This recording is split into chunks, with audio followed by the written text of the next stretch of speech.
A millionaire hired a maid to clean his house. One day the maid went to clean the office and was trembling when she found her son's picture on the shelf. The sun had barely risen when Stella, a 30-year-old woman with deep eyes and disheveled brown hair, dragged herself out of bed. Her trembling fingers flicked the switch, flooding the tiny apartment with a weak, yellow light. She made her way to the minuscule kitchen, her bare feet padding on the worn floor. The sound of a heated argument coming from the neighboring apartment made her shudder. As she set the water to boil, Stella looked at the calendar on the wall, circled in red around the rent due dates. Her lips pressed into a thin line, and she felt the weight of the world on her shoulders. Another month, another battle. God, give me a new job. I don't know what else to do. I can't fail Mason. He's all I have, all that's left after Tom. No, I can't think about that now. Focus, Stella, focus, she whispered to herself, hands shaking as she grabbed the cup. Stella opened the nearly empty fridge, taking out the last eggs and a bit of milk. Her movements were mechanical, the result of years of the same routine. The smell of toast began to fill the air as Mason, her 7-year-old son, appeared in the kitchen doorway, rubbing sleepy eyes.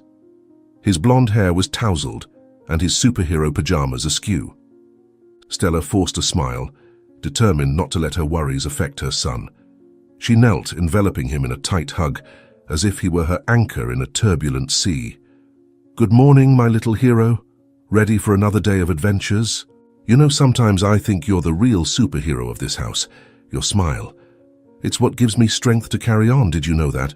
Stella said, her voice thick with emotion. Mason, still groggy, returned the hug, sensing the tension in his mother's body. "Mummy, are you sad again? Is it because of those papers that came yesterday? I heard you crying last night." He pulled back, his blue eyes full of worry beyond his years. Stella felt as though she'd been punched in the gut. She didn't know Mason had noticed. Trying to keep her composure, she stroked her son's face. "Oh, my love, don't worry about that. Mommy's just a little tired, but it'll all be okay, I promise." She forced a smile, but her eyes betrayed her anguish.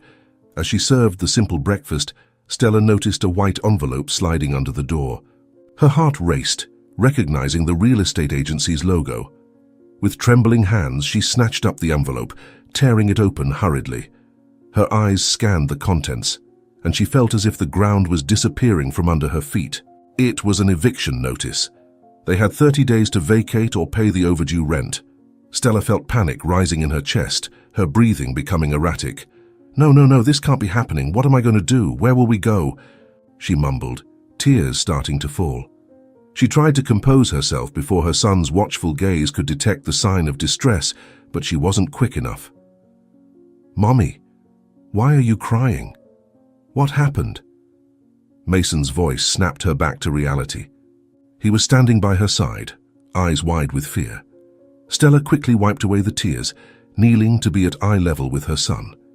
She took his hands in hers, trying to find the right words. "Mason, my love, sometimes life presents us with challenges. Remember when we talked about being brave? This is one of those times. We might have to move soon." Mason frowned, confused and scared. "But I like it here. My friends are here. My school. Why do we have to go away?" "Is it because we don't have money like Jimmy from school?" the boy asked, his expression sad. Mason's words felt like a knife to Stella's heart.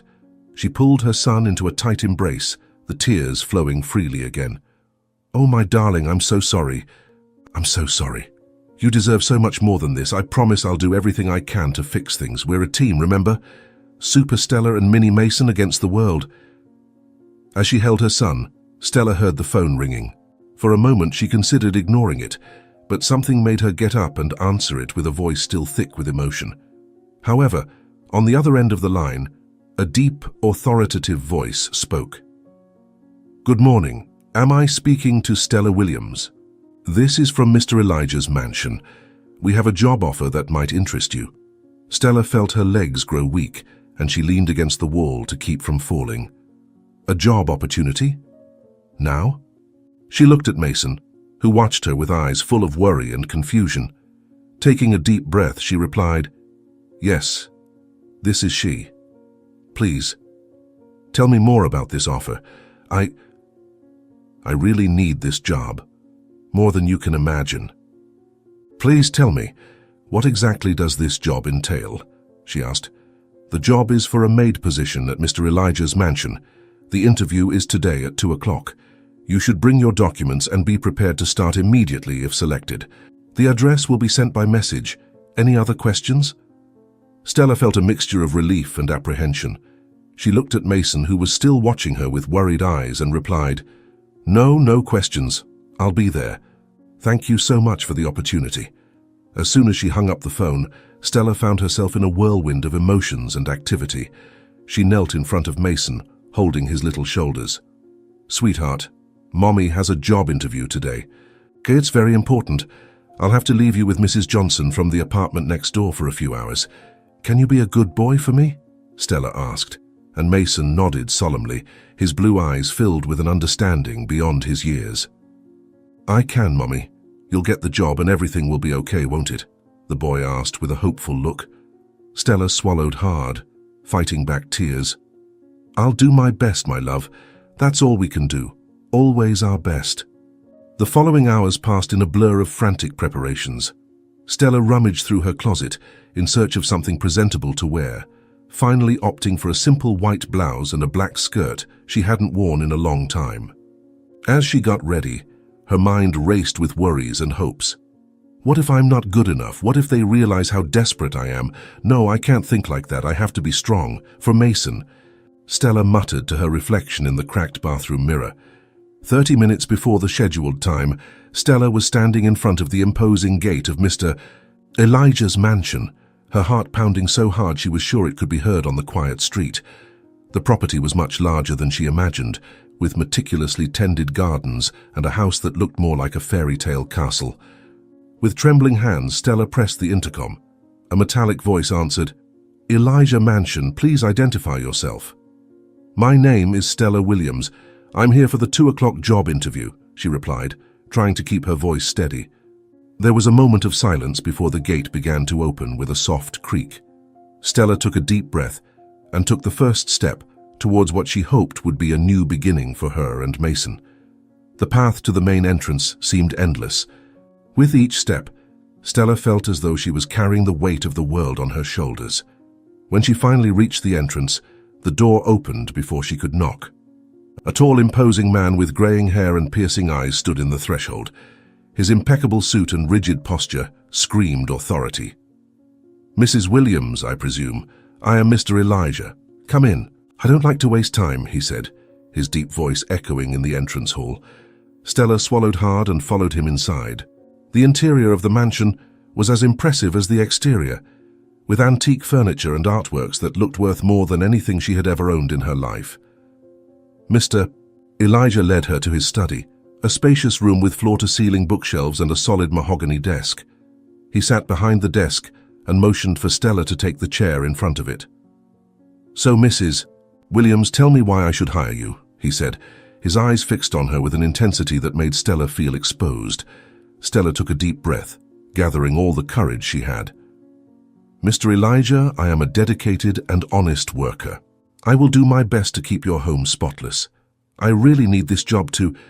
She paused, hesitant to reveal how desperate she was. Mr. Elijah raised an eyebrow, waiting for her to continue. To take care of my son. It's just the two of us, and I would do anything to give him a better life. Stella finally said, deciding to be honest. Something in Mr. Elijah's gaze changed subtly. Your son. How old is he?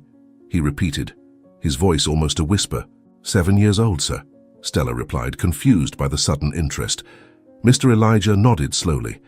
I need to see your identification and some documents, he said, extending his hand. Stella quickly opened her bag, retrieving the necessary documents. Among them was a recent photo of her with Mason smiling at a park. She didn't notice when the photo slipped from her hand and fell onto the desk.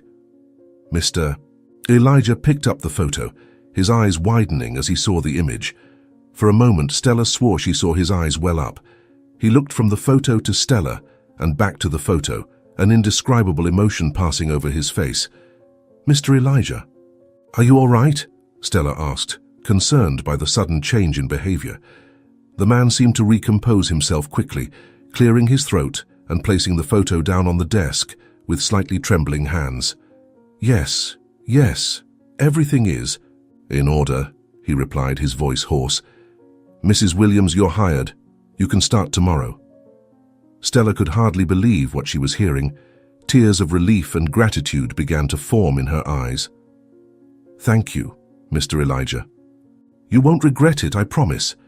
As Mr. Elijah briefly explained the job details, Stella couldn't help but notice how his eyes kept straying to the photo of Mason, a mixture of emotions passing over his face each time he did. As she left the study, with the promise of a new beginning, Stella couldn't shake the thought that arose in her mind. Why did he react that way when he saw Mason's photo? What does this mean for us? Sometime later, she quickly made her way to apartment 3B, gently knocking on the door. After thanking her kind neighbor for watching her son, she turned to Mason, who smiled at seeing his mother, his innocent eyes shining with joy. "Mommy, did you get the job?" he asked eagerly, hugging her tightly. Stella hugged him back, breathing in her son's familiar scent. "Yes, dear, Mommy got the job. We're going to be okay, I promise," she replied, looking over Mason's shoulder to see Mrs. Johnson smiling warmly. "Thank you again, Mrs. Johnson. I don't know what I'd do without you." She thanked her before heading to her own apartment. Then Stella turned the key in the lock, entering the small apartment with a mixture of exhaustion and relief. Immediately, Mason ran to his room, eager to show his mother the drawings he hadn't shown her yet. Stella followed him, pausing in the doorway to watch her son surrounded by scattered colored pencils and sheets of paper. "Look, Mum, I made a bunch of drawings today. This is my favorite one," Mason exclaimed, holding up one in particular. Stella knelt beside him, looking at the drawing. It was a simple yet touching image. 3 stick figures, one tall, one medium, and one small, all holding hands under a smiling sun. "It's our family, Mum. Look, that's me, that's you, and that's Dad," he faltered, his smile wavering for a moment. Stella felt like she'd been punched in the gut. She stared at the drawing, her hands trembling slightly. The Dad figure had a big smile and was holding the hand of the little drawn Mason. It was an image of a happy, complete family, everything she wished she could give her son. "It's a beautiful drawing, Mason. You captured our smiles so well," she managed to say, her voice trembling. Mason looked up at her, his eyes large and inquisitive. "Mum, why don't we ever talk about Dad? Where is he? Why doesn't he live with us like my friends' dads?" he asked, making Stella's heart clench. She knew this moment would come eventually, but she still wasn't prepared. How could she explain a father's absence to a 7-year-old? How could she tell the truth without shattering the innocence and hopefulness in her son's eyes? "Mason, sweetheart, sometimes families are different. Some have a mommy and daddy, some just have a mommy or just a daddy, and some have 2 daddies or 2 mommies, others have grandparents. What's important is the love we have for each other," she began, carefully choosing her words. Mason frowned, clearly unsatisfied with the answer. "But I want to know about my dad. Doesn't he love us? Is that why he left? What happened to him? Why won't you ever tell me?" Mason asked, his face scrunched up. Stella pulled Mason close, hugging him tightly. She could feel the sting of tears in her eyes, but refused to let them fall. "Oh, my love, it's nothing like that. Your father. It's complicated.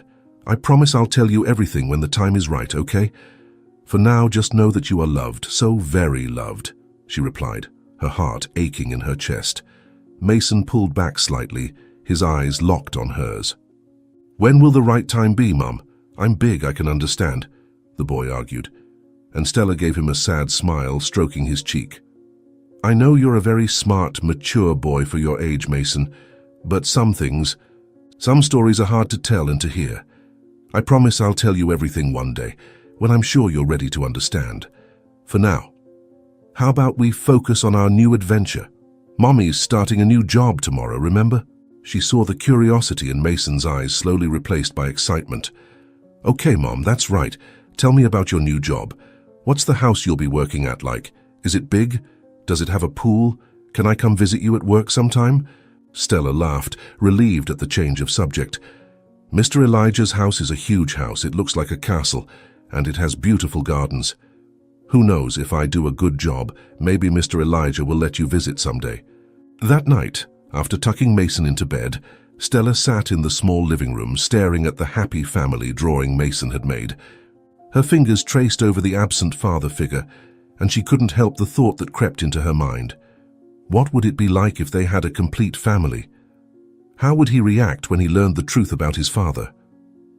With a sigh, she put the drawing away, promising herself that one day when Mason was older, she would find the courage to tell him the whole truth. But for now, she would focus on giving him the best possible future, starting with this new job at the mysterious Mr. Elijah's mansion. The sun had barely risen when Stella arrived at Mr. Elijah's mansion for her first day of work. The early morning sunlight glistened on the well-manicured lawns of the gardens as she made her way towards the staff entrance, her heart pounding with a mixture of anxiety and determination. Stepping into the kitchen, she was greeted by the comforting aroma of freshly brewed coffee and freshly baked bread. An elderly, grey-haired lady with her hair tied in a tight bun had her back turned to Stella, fussing with something on the stove. Stella hesitated for a moment, gathering her courage before announcing herself. "Good morning, I'm Stella, the new maid. I hope I'm not intruding. Mr. Elijah told me to come in early, but I didn't expect anyone else to be here at this hour," Stella said softly, not wanting to startle the woman. Mrs. Martha turned around, a warm smile illuminating her wrinkled face. Her eyes, though tired, shone with a kindness that immediately made Stella feel more at ease. "Ah, welcome, dear. I'm Martha, the cook. Don't worry, you're not interrupting anything. In fact, you arrived just in time for breakfast." "You must be starving. How about a cup of coffee and some toast to start the day? I'm sure you'll need energy to deal with cleaning this huge mansion." Stella nodded gratefully, sitting at the kitchen table as Martha served her a steaming cup. The rich aroma of the coffee enveloped her, bringing a sense of comfort she hadn't felt in a long time. She watched Martha move around the kitchen with the ease of someone who knew every nook and cranny like the back of her hand.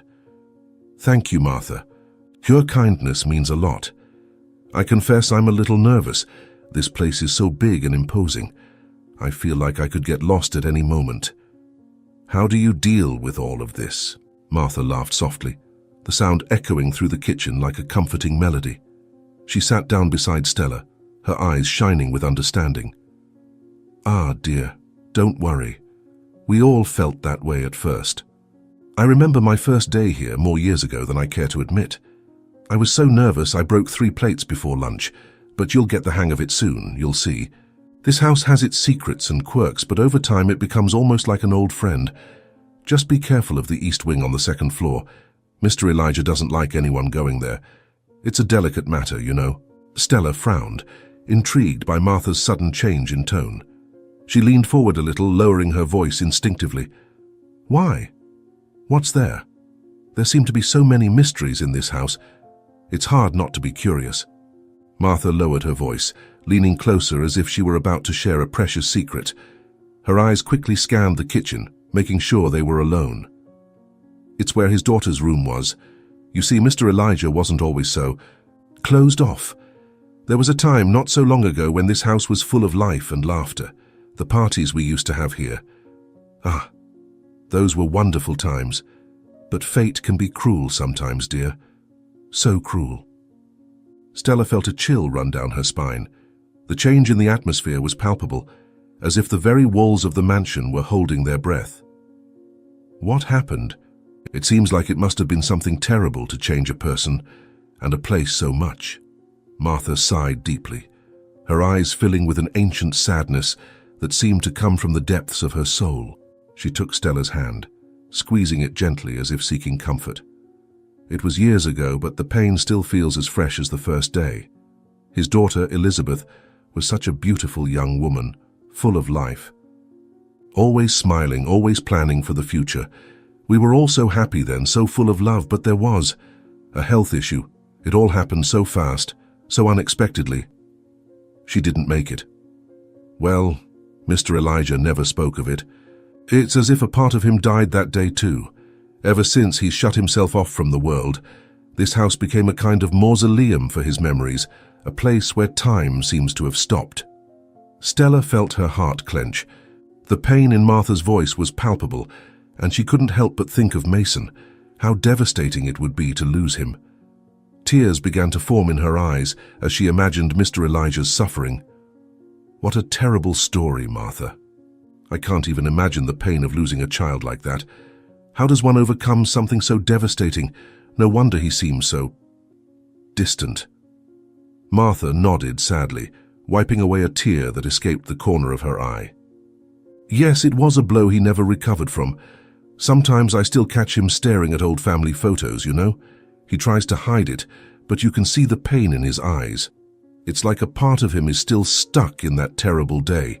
I try to help as I can, but some wounds run too deep to be healed by kindness and time alone.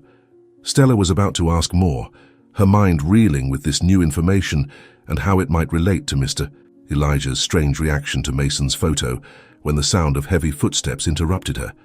She turned to see Mr. Elijah standing in the kitchen doorway, his face a mask of conflicting emotions. For a moment, time seemed to freeze. His gaze passed from Stella to Martha, and it was clear he had overheard part of the conversation. The air in the kitchen grew thick with unspoken tension. "Mr. Elijah, I didn't know you were already up. Please forgive me, I shouldn't have been speaking. Would you like me to prepare your breakfast?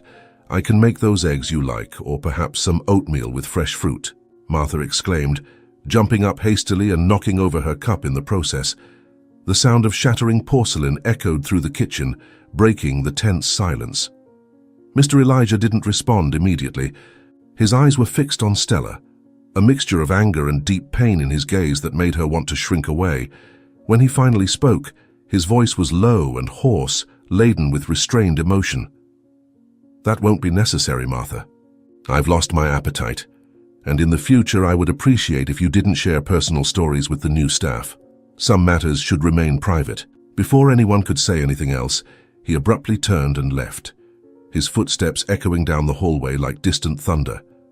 Stella and Martha exchanged worried, guilty looks, the silence in the kitchen now oppressive. "Oh heavens, he should not have heard that. Stella dear, you had better start your work and please forget what I said. Lord Elijah is a good man, just carries a lot of pain. I don't want to cause him or you any more trouble. This house has seen enough sorrow for several lifetimes," Martha murmured, bringing her hand to her chest, her voice trembling slightly. Stella nodded, rising on shaky legs. As she gathered the cleaning supplies, she couldn't help but think about the story she had just overheard, and Lord Elijah's reaction. The atmosphere in the manor seemed to have shifted, as if the very walls were whispering long-buried secrets. Stella felt the weight of responsibility and mystery on her shoulders as she prepared to begin her first day of work. Hours later, the afternoon sun cast long shadows across the city park as Stella and Mason arrived, hands intertwined and tired but contented smiles. Stella's first workday at Lord Elijah's manor had been emotionally draining, but she was determined not to let it affect her precious time with her son. Mason immediately ran for the playground, his eyes shining with the excitement of a child about to embark on a great adventure. "Be careful, Mason. Don't go too fast, dear," Stella called out, watching him climb up the slide. She sat on a nearby bench, her eyes never leaving her son's animated figure. "How does he have so much energy after a long day at school?" she thought, a weary smile playing on her lips. Stella had had an exhausting workday. Elijah's manor was enormous, and there was much cleaning to be done. As Mason played, Stella couldn't help but observe the other families around. A young couple pushed a baby stroller, laughing and chatting animatedly. Further ahead, a father played catch with his two sons, their shrieks of delight echoing through the park. A pang of something, sadness, envy, shot through Stella's heart. She loved Mason more than anything in the world, but sometimes, in moments like this, she wondered if her son felt the absence of a father figure in his life, as he asked about it daily. "Mum, look, I'm flying!" Mason shouted from the top of the swing, his legs kicking frantically in the air. Stella felt her heart leap into her throat, torn between pride and motherly fear. "I see, my love. You're my little superhero. But remember, even superheroes need to be careful, okay?" she replied, forcing a carefree smile. Sometime later, Mason asked for ice cream. As Stella rose to take Mason to the ice cream cart, she felt a chill run down her spine. An eerie feeling of being watched enveloped her. She looked around, her eyes scanning the park.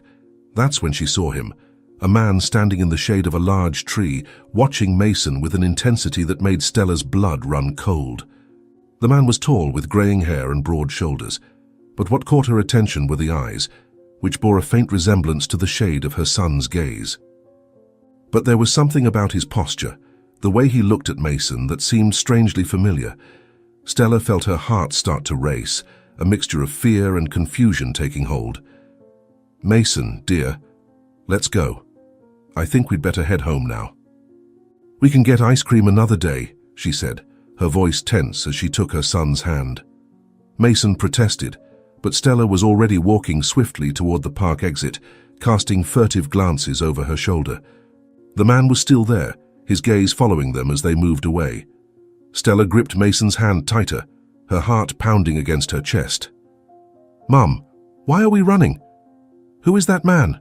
Mason asked, sensing his mother's tension. Stella swallowed hard, trying to keep her voice calm. "No one, sweetheart.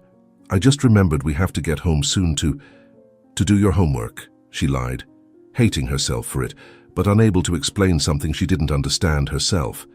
As they hurried along the sidewalk, Stella couldn't shake the feeling that something bigger was coming, that something was about to change, and she didn't know what to make of it. "What's happening? Why do I have this sense that the past is somehow catching up with the present? And what does that mean for Mason and me? How will I tell him the truth?" Stella thought, her heart still racing. The next day, as Stella began her cleaning duties, her thoughts were still unsettled by the previous day's events at the park, but she struggled to focus on her work. As she moved through the rooms, the weight of the East Wing secret weighed heavier and heavier on her mind.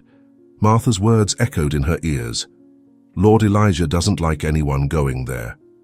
Still, an irresistible curiosity consumed her. Perhaps I should take a quick look. After all, it's part of my job to keep the entire house clean, isn't it? What could be so terrible in there? Stella muttered to herself, her fingers gripping the broom handle nervously.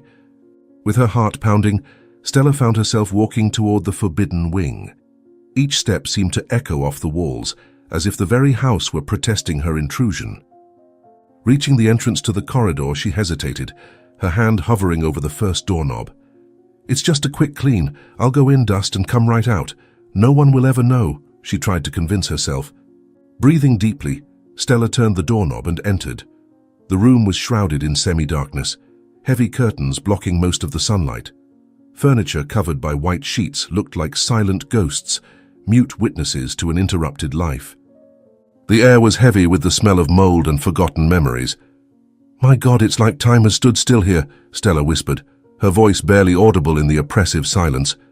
Moving cautiously, Stella began to clean, trying to disturb the room's atmosphere as little as possible.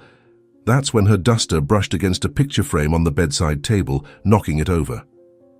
The sound of breaking glass seemed deafening in the tomb-like silence. Stella quickly bent down to pick up the object, her heart pounding against her chest. As she turned the picture frame over in her hands, Stella felt the world spin around her. The photo showed a baby, a boy with bright blue eyes and a toothless smile that she knew better than anything in the world. It was Mason. There was no doubt. It was the baby she had held in her arms so many times, every night. But how? Why? Questions exploded in her mind like fireworks. This is not possible. How does Mr. Elijah have a picture of Mason as a baby? What is going on here? Stella murmured, her hands trembling as she held the photo. So absorbed was she in her thoughts that Stella didn't hear the approaching footsteps. It was only when a shadow fell over her that she realized she was no longer alone. Slowly, her heart in her throat, she turned around. Mr. Elijah was standing in the doorway, his face a mask of conflicting emotions. Anger, pain, and something that almost looked like fear. His eyes fixed on the photo in Stella's hands, and for a moment, it seemed as though time had stopped. "What are you doing here? I made it clear this hallway was off limits." Mr. Elijah's voice was low, dangerous. Stella slowly stood up, still holding the photo. She knew she was in a precarious situation, but the need for answers outweighed her fear. Mr. Elijah, I can explain, but first please tell me, how do you have this photo? This is my son, Mason. How is this possible? Mr. Elijah took a step forward, his expression wavering between fury and an ancient, deep-seated pain. You have no right to ask questions. You have no right to be here meddling in my things, my memories. Stella backed away but stood her ground. Please, Mr. Elijah, there is something going on here, something involving my son. I need to know the truth. Why do you have a picture of him? What is the connection? The silence that followed was deafening. The silence that followed was deafening, charged with years of repressed pain and untold secrets. Mr. Elijah, his eyes brimming and hands trembling, finally broke the silence, his voice thick with emotion. Stella, what you have uncovered today, it will change everything. This boy in the photo, your Mason, he is my grandson. Mr. Elijah said, visibly stunned and emotional. The words fell like a thunderbolt in the room. Stella felt her legs weaken, and she leaned against the nearest wall, her mind reeling from the revelation. How is that possible? She managed to stammer, her voice barely more than a whisper. Mr. Elijah walked over to a nearby armchair and collapsed into it, seeming to age years in a matter of seconds. He covered his face with his hands for a moment, taking deep breaths before looking at Stella, with eyes full of a mixture of pain and newfound hope. My daughter, Elizabeth, she was the light of my life. When she got pregnant, I didn't approve of the child's father. He was aggressive and manipulative. I did everything to show her that he would hurt her, but she wouldn't listen to me. We had terrible fights over it. And then, he began, but his voice faltered and he needed a moment to compose himself. She died in childbirth, Stella. She died giving birth to the boy you know as Mason, he explained, his voice trembling with every word. Stella gasped, tears beginning to stream down her face. She slowly approached Mr. Elijah, sitting beside him, both united in their shared shock and grief. Mr. Elijah continued, his voice gaining strength as the story unfolded. I was shattered, blinded by pain. And the father, that coward, he couldn't handle the situation. Without consulting me, without giving me a chance to meet my own grandson, he put the baby up for adoption right after the birth at the hospital. He abruptly stood up, walking over to the window, his eyes fixed on the garden outside, but it was clear he was seeing something far beyond. By the time I finally emerged from my grief-stricken stupor, it was too late. I used every penny, every connection I had to try to find my grandson. All I managed was that single photo you found at the orphanage, but he had already been adopted, and the orphanage had a policy of not disclosing the new family's information. And then you showed up, with Mason, my grandson, Elizabeth's son. It's not a coincidence, Stella, it's a miracle, he said, turning to Stella, tears now freely streaming down his weathered face. You have no idea, Stella, seeing that picture of you with Mason. It was like seeing a ghost. He is the spitting image of Elizabeth as a child. But I thought it was my grieving mind playing tricks on me. I thought I was just missing my daughter and seeing her in her son. I didn't think he could actually be my grandson. It was too much of a coincidence, so I dismissed the idea. Stella stood up, staggering, approaching Mr. Elijah. Her hands trembled when she took his, both seeking support in each other. I don't know what to say. Mason, my Mason, he's your grandson. He has family. He has you. I never told him that I adopted him. I was waiting for the moment when he got older, that he had the maturity to understand. But now, I don't know what to do, she said, and Mr. Elijah squeezed her hands, a sob escaping his lips. We'll figure out what to do together. The most important thing is that he has us both now, Stella. You are his mother in every sense that matters. I just want the chance to get to know him, to love him as Elizabeth would have loved him, to love him as my grandson. At that moment, Stella's phone rang, cutting through the emotionally charged atmosphere. With trembling hands, she answered, her face paling as she heard the voice on the other end of the line. Mrs. Williams, this is Mason's school. There has been an incident. Your son fell ill during class and was rushed to the hospital. We need you to come immediately." Stella's world, already shaken by the recent revelation, seemed to crumble completely. She looked at Mr. Elijah, panic evident in her eyes. "Mason, he's in the hospital. I need to go, now," she replied mechanically, panic taking over her. Mr. Elijah, without hesitating for a second, grabbed the car keys. "We'll go together. He's our boy now." As they ran to the car, a storm of emotions and thoughts assailed Stella.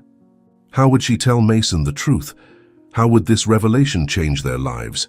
And above all, a silent prayer echoed in her mind. "Please, God, let Mason be okay. He needs to be okay. We've just found each other as a family." The drive to the hospital was a blur of lights, sirens, and chaotic thoughts. Stella barely registered the scenery passing by the car window, her heart pounding frantically as she prayed for her son's health. Mr. Elijah, on the other hand, drove with all his silent determination. Upon arrival, they ran through the white antiseptic corridors, the smell of disinfectant mingling with the palpable fear emanating from both of them. When they finally found the attending physician, Stella felt as if the ground had vanished from beneath her feet. "You must be Mrs. Williams, Mason's mother," the doctor began, his voice grave and professional. "Your son has had a serious complication. He needs an urgent blood transfusion." Stella instinctively grabbed Mr. Elijah's hand, seeking support. The doctor continued, "The problem is that Mason's blood type is quite rare. We need to know if there is any biological relative who can donate, as we've already requested some blood bags from the nearest hospital. But I want him to receive treatment as soon as possible. We can't risk waiting any longer." The doctor's words hung in the air, laced with cruel irony. Stella looked at Mr. Elijah, seeing in him the same shock and realization she felt. I'm his grandfather. I may be a compatible donor," Mr. Elijah said, his voice trembling but determined. The minutes that followed were a blur of rapid testing, forms, and medical explanations. Stella watched, dazed, as Mr. Elijah was taken to donate blood, feeling simultaneously grateful and completely overwhelmed by the situation. How can fate be so cruel and so merciful at the same time, she thought, letting herself fall into a chair in the waiting room. Hours passed like days. Stella alternated between periods of silent prayer and moments of absolute panic.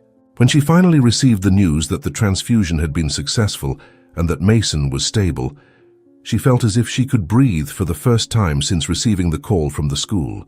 Exhausted and emotionally drained, Stella entered the hospital room where Mason was resting. Mr. Elijah was already there, sitting by the bed, his eyes fixed on his grandson's pale face. The scene was surreal. The man who just hours ago had been a stranger to her now shared a blood tie with her son. Stella approached silently, placing a gentle hand on Mr. Elijah's shoulder. "Thank you. You saved his life," she whispered, her voice thick with emotion. Mr. Elijah looked at her, tears shining in his tired eyes. "He's my grandson, Stella. I would do anything for him, for both of you. But to have discovered all this, precisely when he needed it most. I know God is watching over my grandson, and that gives me relief. He will be okay." At that moment, a movement on the bed caught both of their attention. Mason began to stir, his eyes slowly opening. He blinked a few times, confused, his gaze shifting from Stella to Mr. Elijah and back to his mother. "Mom, what happened? Why am I in the hospital?" he called out, his voice weak but audible. Stella leaned over the bed, gently stroking Mason's hair. "You got sick at school, sweetheart, but it's all okay now. You're going to be fine." She hesitated for a moment, looking at Mr. Elijah, who nodded slightly. "Mason, do you remember Mr. Elijah, the man your mum works for? He helped us a lot today." Mason looked curiously at Mr. Elijah, a small smile forming on his lips. "Thank you, Mr. Elijah. You're cool, even though you're my mum's boss," the boy said. Mr. Elijah chuckled softly, the tension in the room easing a little. "It's a pleasure to officially meet you, Mason. I'm very happy you're feeling better." Stella felt the weight of the truth pressing on her chest. She knew this moment of peace was temporary, that the revelation they had to make would change everything. Looking from Mason to Mr. Elijah, she took a deep breath, gathering courage. "Mason, dear, there's something very important we need to tell you," she began, her voice trembling slightly. Stella felt the weight of Mason's curious gaze and the tension in the air as the words hovered on her lips. She exchanged a quick glance with Mr. Elijah, who nodded subtly, his eyes conveying a mixture of support and apprehension.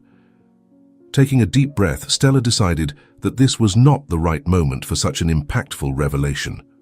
"Mason, dear, what I want to tell you is very important, but it's also a long and complicated conversation. I think it's better if we wait until you're fully recovered and home. For now, focus on getting better, okay?" She spoke lovingly. Mason frowned, clearly unsatisfied with the evasive answer. "But Mom, I want to know now, is it something bad? Is that why Mr. Elijah is here?" the boy asked with a child's shrewdness. Stella gently caressed her son's face, feeling her heart tighten with the innocence and curiosity in his eyes. "It's nothing bad, my love. I promise I'll tell you everything as soon as we leave here. Now, try to rest a little." The days in the hospital passed slowly, filled with doctor visits, tests, and moments of charged silence between Stella and Mr. Elijah. Both knew the truth could not be delayed for much longer, but finding the right words seemed an impossible task. Mason, in turn, alternated between periods of sleep induced by medication and moments of childlike curiosity, always asking about the secret his mother had promised to reveal. Finally, after what seemed an eternity, the doctor announced that Mason was ready to be discharged. As Stella gathered the few belongings they had brought to the hospital, Mr. Elijah offered to fetch the car. The moment of truth was approaching, and Stella felt her stomach churn with anxiety. "Mom, now you'll tell me the secret?"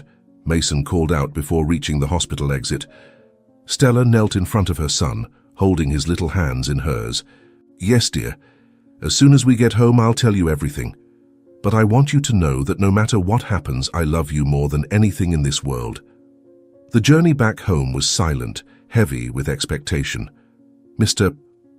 Stella took a deep breath, feeling the weight of the world on her shoulders. She looked into Mason's eyes, so innocent and trusting, and felt her heart break and mend at the same time. With a trembling but loving voice, she began, "Mason, my love, remember all those nights when you asked me about shooting stars and wishes? Well, a long time ago, I made a wish. I wished with all my heart for a child to love. And then, as if the universe had heard my prayer, you came into my life. You didn't grow in my womb, dear, but you grew in my heart. I chose you, Mason, and you chose me to be your mom," she said, striving to explain in a way the child could understand. Mason's eyes widened, a storm of emotions passing across his young face. Confusion, shock, and then a spark of understanding began to shine. "But Mom, does that mean that I'm adopted?" he whispered, his voice trembling. Stella held Mason's hands in hers, tears shining in her eyes, but a gentle smile on her lips. "Yes, my love, but being adopted doesn't mean being less loved or less of a son.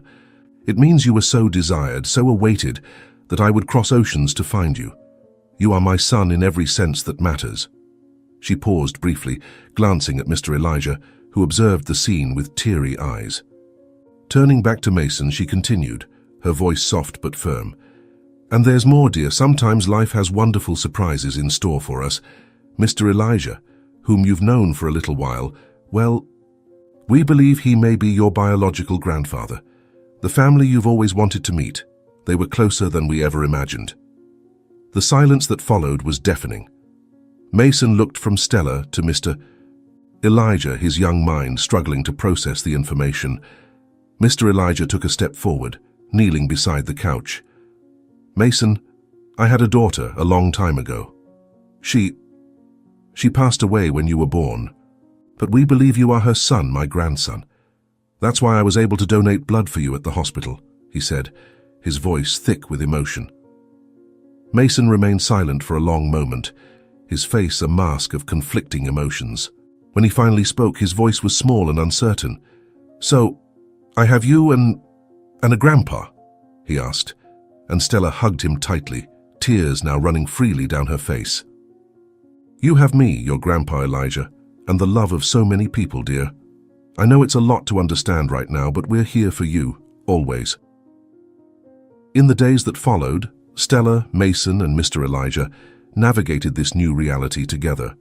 A DNA test confirmed what their hearts already knew. Mason was indeed Mr. Elijah's long-lost grandson. The news, though initially shocking, brought a sense of completeness that none of them knew was missing. Mr. Elijah became a constant presence in their lives, sharing stories about Mason's mother and filling the house with a grandfather's love that was both new and familiar. Stella watched with a full heart as Mason and Elijah built a relationship, bridging the past to the present in a way she never imagined possible. 6 months after the revelation, Mr. Elijah's mansion overflowed with life. On a sunny Sunday afternoon, the family enjoyed a picnic in the garden. Mason and Grandpa Eli played among the flowers, their laughter echoing across the property. Later, they shared memories through a photo album. "She had her smile," said Mr. Elijah, showing a photo of Elizabeth. Mason gently touched the image, an identical smile forming on his lips. Stella watched, her heart filled with gratitude, happy to know that family love was an unbreakable bond that united them. The journey that began with secrets and pain had transformed into a story of love and redemption, a testimony of the power of love and the mysterious ways of destiny. Through adversity, this unlikely family found not only each other, but a new definition of home and belonging, reminding us that family is not defined solely by blood ties, but by unconditional love and the choice to be present. Don't miss the next surprising narrative that's about to appear on your screen. We are immensely grateful to have you here with us. Now, you can click on the links appearing on your screen right now. We have a special selection just for you, filled with valuable stories and guaranteed entertainment. See you there.